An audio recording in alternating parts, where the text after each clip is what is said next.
रश्मि का रोते रोते गला सूख चुका था और आंखें पथरा गई थीं। उसे यकीन ही नहीं आ रहा था कि ये वही भाई है जो उसे थोड़े से भी कष्ट में देखकर बेचैन हो जाता था। और आज तो उसने उसको थप्पड़ मार दिया, और थप्पड़ मारने के बाद एक बार पलटकर भी नहीं देखा उसे। 2 साल पहले बहुत ही धूमधाम से रश्मि की शादी मोहन से हुई थी। सास ससुर और एक छोटा देवर, बस यही छोटा सा परिवार था ससुराल में। बहुत ही लाड प्यार से पली बड़ी रश्मि को ससुराल में घर का काम करना बहुत अखरता था, क्योंकि उसने कभी मायके में काम जो नहीं किया था, और ससुराल में आकर भी रश्मि की वही आदत थी। वैसे तो दूसरे कामों के लिए घर में एक नौकरानी लगी हुई थी, परंतु खाना बनाने का काम रश्मि की सास खुद ही देखती थी। और एक दिन उन्होंने बड़े प्यार से रश्मि को रसोई संभालने के लिए कहा, तो रश्मि भड़क उठी और बोली, मेरे पापा ने करोड़ों की शादी और दान दहेज इसलिए नहीं दिया कि मैं यहाँ नौकरों की तरह काम करूं। मेरी मम्मी ने तो कभी मुझे भी घर का कोई काम नहीं कराया, तो यहाँ भी क्यों करूं मैं। रश्मि का पारा 7वें आसमान पर था। उसको अपने दहेज और पैसों का बहुत घमंड था। सास ने बात बिगड़ती देख चुप्पी साध ली और अपने काम में लग ली। करीब 2 घंटे बाद उन्होंने देखा कि रश्मि की मम्मी, पापा और भाई चले आ रहे हैं। उन्हें यूं अचानक आया देख रश्मि की सास का माथा ठमका, पर उन्होंने मुस्कुराकर उनका स्वागत किया और रश्मि को आवाज लगाई, बस समधन जी, रहने दें, आप ये दिखावा करना छोड़ दें। रश्मि की माँ बोली, अरे हमारी फूल सी बेटी को क्या हमने यहाँ काम करने के लिए भेजा है? आजकल तो सबके घरों में खाना बनाने के लिए कुक होते हैं, तो आप क्यों हमारी बेटी के पीछे पड़ी हैं कि वही खाना बनाए? आपके हमारे जमाने और थे, जब घर का काम करना मजबूरी होती थी, पर आजकल ऐसा नहीं है। तो आप भी रश्मि को मजबूर मत कीजिए खाना बनाने के लिए। रश्मि की मम्मी ने अपनी बात रखते हुए कहा, तो बहुत देर से चुपचाप उनकी बात सुनकर रश्मि की सास बोली, बहन जी, पहली बात, रश्मि बिल्कुल मेरी बेटी की तरह है, और किसी भी लड़के या लड़की को रसोई के काम आने ही चाहिए, ताकि भविष्य में कभी कोई दिक्कत ना हो। वैसे तो बेटी की माँ होने के नाते ये आपका फर्ज बनता था कि आप अपनी बेटी को खाना बनाना सिखाकर भेजती, पर अगर मैं ये कह रही हूँ तो आपको कोई आपत्ति नहीं होनी चाहिए। मैं नहीं चाहती कि जिंदगी में कभी भी रश्मि को किसी मुश्किल का सामना करना पड़े। खाना बनाना सीखना, इसमें कोई बुराई थोड़ी है। जब ये बातें चल रही थी, तब रश्मि का पति मोहन और उसके पापा भी दरवाजे पर खड़े सारी बातें सुन रहे थे।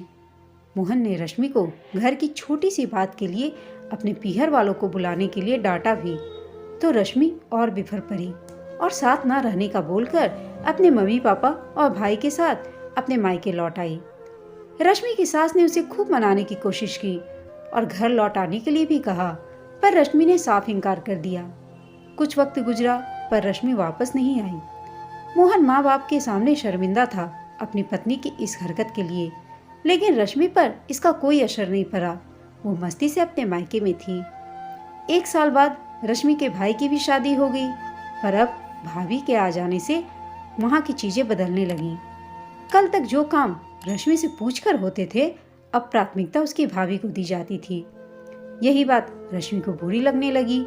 जो भाई हर समय रश्मि रश्मि करता था, शादी होने के बाद पत्नी आ जाने से ज्यादा समय पत्नी को देने लगा, जिससे रश्मि को अपनी भाभी से चिढ़ होने लगी। एक दिन भाई भाभी को खिलखिलाते हुए बाहर घूमने जाते देख रश्मि ने मारे जलन के अपने भाभी का फोन गुस्से से नीचे पटक दिया। उसकी इसी बात से खफा होकर उसके बड़े भाई ने एक थप्पड़ रश्मि को लगा दिया। यह सब रश्मि के मम्मी पापा ने भी देखा, पर किसी ने कुछ नहीं कहा। रश्मि गुस्से और अपमान की आग से जल उठी। उसने अपने मम्मी पापा को सुनाना शुरू किया, आपने पराई लड़की के लिए अपनी बेटी का साथ तक नहीं दिया, क्यों नहीं आपने भाई को डांटा? तब रश्मि की मम्मी बोली, क्योंकि ये घर पहले मेरी बहू का है रश्मि, तू तो अपनी नादानियों से अपना घर आंगन छोड़ आई है, अब क्या मैं अपनी बहू को भी अपना आंगन सूना करने दूं? अपनी मम्मी के ऐसे करवे बोल सुनकर रश्मि चकरा गई। उसने कहा, मम्मी, इसमें कहीं ना कहीं आप लोगों का भी दोष है। मैं तो उस समय नादान थी, लेकिन आप लोग तो समझदार थे ना। आपने क्या मुझे हमेशा बढ़ावा नहीं दिया? मेरी गलती पर आप मुझे डांटते, मुझे अपने ससुराल में एडजस्ट करने को कहते। आपने तो कभी ऐसा नहीं किया। अब रश्मि की समझ में सब आ गया था। रश्मि ने एक फैसला किया और थोड़ी देर में ही अपने ससुराल की चौखट पर आकर खड़ी हो गई। मोहन और उसके मम्मी पापा बदहवास से रश्मि को देखकर द्रवित हो उठे और बिना रश्मि के कुछ कहे मानो वे लोग सब कुछ समझ गए थे। रश्मि की सास जल्दी से पूजा की थाली लाई और आरती उतारकर बोली, आखिर मेरे आंगन की लक्ष्मी लौट आई है, और रश्मि को गले लगाकर अंदर ले आई। रश्मि को अपनी सास और पति पर प्यार आ रहा था कि वो लोग ऐसे पेश आ रहे थे जैसे कुछ हुआ ही ना हो। रश्मि सोच रही थी कि वो कितनी गलत थी, उसके ससुराल वाले तो कितने अच्छे थे। चलो देर से ही सही, उसको अक्ल तो आई। आज रश्मि को एहसास हो गया था, शादी के बाद एक बेटी का असली घर आंगन उसका ससुराल ही होता है। और अब रश्मि अपनी सास से हर काम में हाथ बटाती थी। दोनों सास बहू ऐसे रहती थी जैसे एक दूसरे की पक्की सहेली हूँ। ये तो सच है दोस्तों कि शादी के बाद एक लड़की का असली घर उसका ससुराल ही होता है।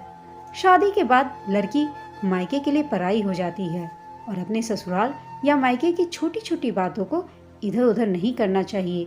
इससे रिश्ते बस खराब ही होते हैं। जो भी हो उसको आपस में बैठकर सुलझा लेना चाहिए। आपको यह छोटी सी कहानी कैसी लगी कमेंट करके बताइएगा। साथ ही कहानी अच्छी लगी हो तो इसे लाइक, शेयर और चैनल को सब्सक्राइब अवश्य कीजिएगा। कहानी सुनने के लिए आप सबका धन्यवाद।